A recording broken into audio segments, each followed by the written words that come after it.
In his new book, Zizek writes, "The question is, humanism presents itself as universal, all-encompassing, but this universality is already grounded in an exclusion. It is not just that humanism imposes a Western standard of being human which reduces subaltern others to a lower level of humanity. Humanism is based on the exclusion of a large group of humans as non-human." Why Zizek feels the need to engage in this distortion of humanism is perhaps because he wants to insinuate a contrast of superiority for Christianity.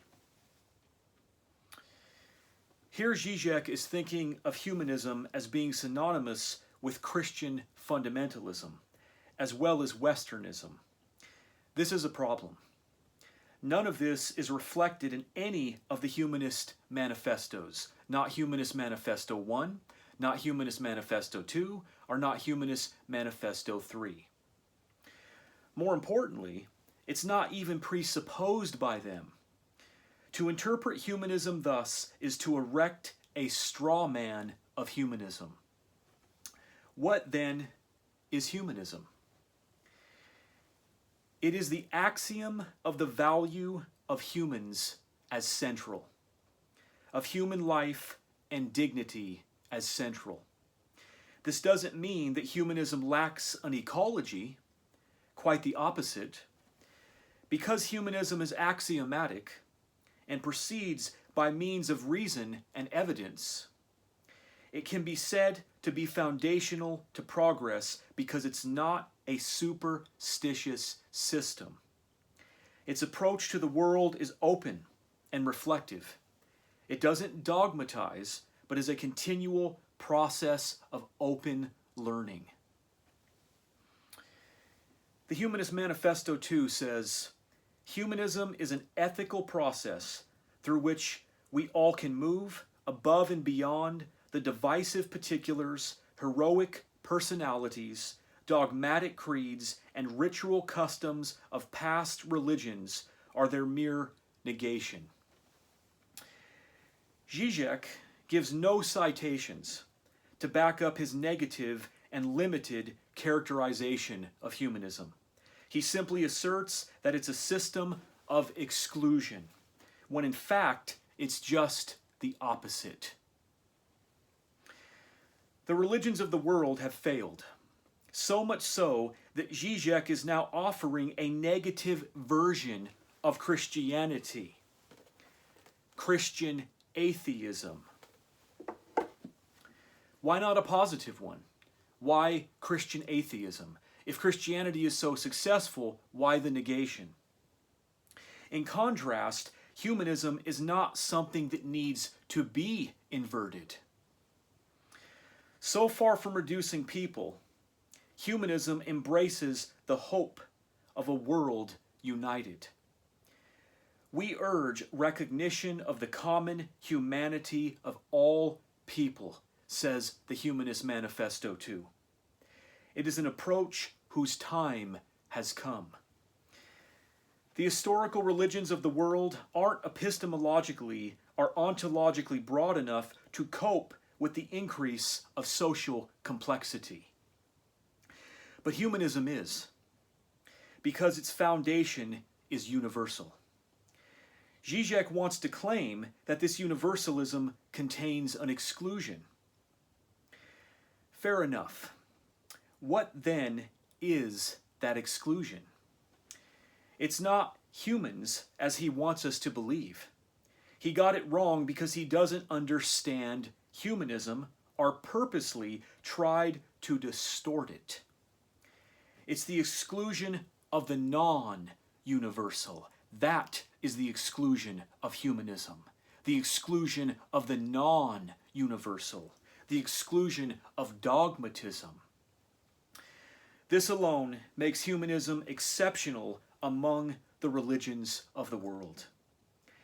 I suspect that Zizek is threatened by humanism because even as an atheist, he's still too much of a Christian. Now, just a few lines from the Humanist Manifesto 2 to demonstrate that the exclusionary racism that he tries to say it contains, which is kind of like stacking the deck against it from a position of outrage, is completely unfounded.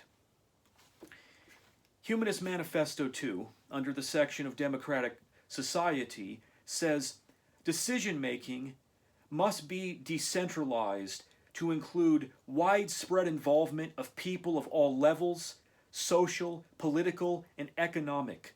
All persons should have a voice in developing the values and goals that determine their lives. In another place, it says the principle of moral equality must be furthered through elimination of all discrimination based upon race, religion, sex, age, or national origin. It says we deplore racial, religious, ethnic, or class antagonisms. Although we believe in cultural diversity and encourage racial and ethnic pride, we reject separations which promote alienation and set people and groups against each other. We envision an integrated community where people have a maximum opportunity for free and voluntary association. Humanism is only exclusionary of dogmatic positions. It is exclusionary of the non-universal. And I think that Zizek needs to move it out of the way because it represents the greatest sublation threat to Christianity that has ever come into the conscious mind of man.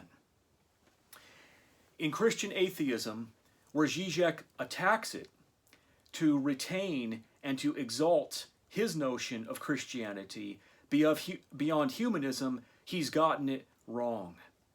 Humanism is the form that he should be embracing. Humanism is the enlightened path, the conscious path toward the future. Now, when I use the word enlightened there, that's a loaded term for critical theorists and philosophers after the book, The Dialect of Enlightenment. Because that term is taken to be something that's bad or wicked or evil. But my point is not that it's following the strict pursuits of an instrumental rationality, but that humanism is in fact a sublated form of consciousness within the species that is capable of emancipating humanity into a higher religious form, if we want to call it that, because it still retains that cultural aspect to it within the context of society. So humanism, the universal declaration of human rights, the accomplishment of creating a united nations that has labored to put forth moral declarations of human rights, the greatest moral articulations within the history of our species, has come through formations of humanism. It did not come through Christianity. It did not come through Islam. It has not come through other religions. It has come through the expanded and emancipated consciousness of secular humanism as that consciousness contemplated and set itself toward an approach to the dignity and quality of life. And this is reflected in Humanist Manifesto 1, in Humanist Manifesto 2, and Humanist Manifesto 3. And I hope that Zizek can see this and will move in the direction of humanism, understanding that the entire history of critical theory, the Frankfurt School, Marxism, all of it was essentially approaching toward a larger project of humanism.